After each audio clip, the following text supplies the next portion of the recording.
Hello दोस्तों, स्वागत है असम ब्यूटी ब्लॉग। मुझे उम्मीद है आप सभी को इस चैनल पर दिखाए गए सभी वीडियोस बहुत अच्छा लगेगा।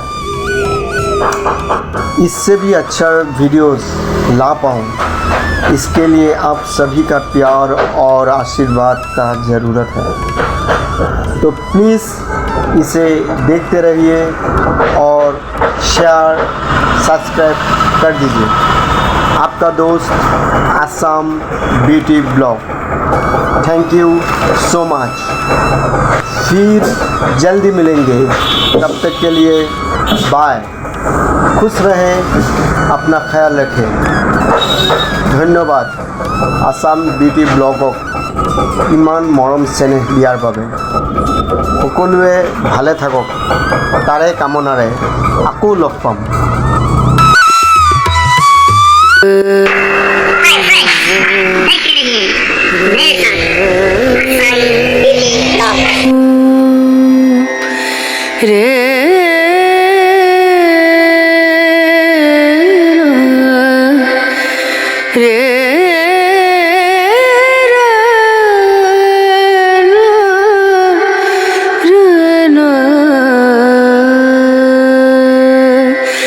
नजरिया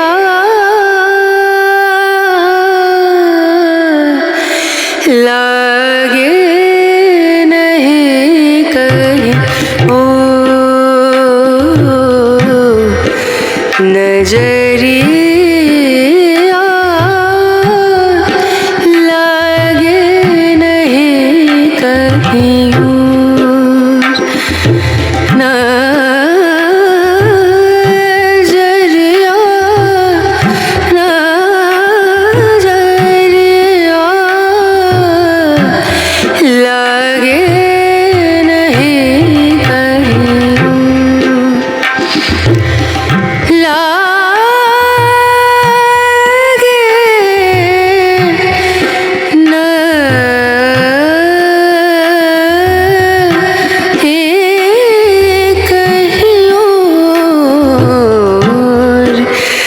नजरिया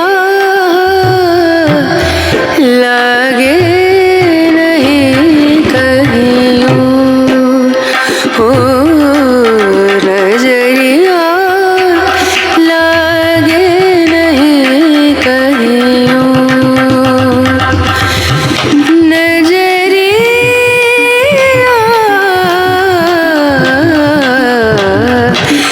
लागे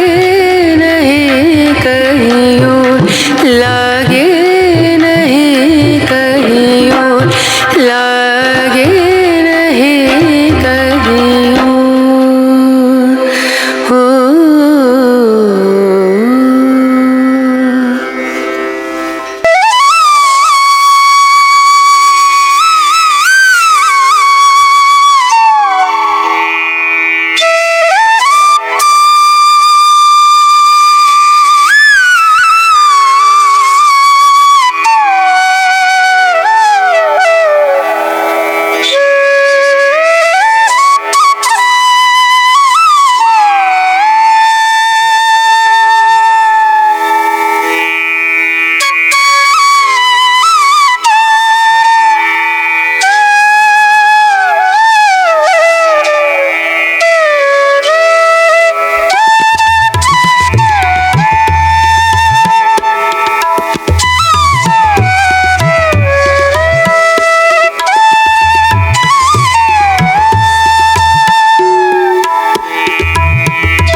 Hi friends, like, share, comment, subscribe कर देना यार। আকৌ পুনৰ লগ পোৱাৰ আশা থাকিল।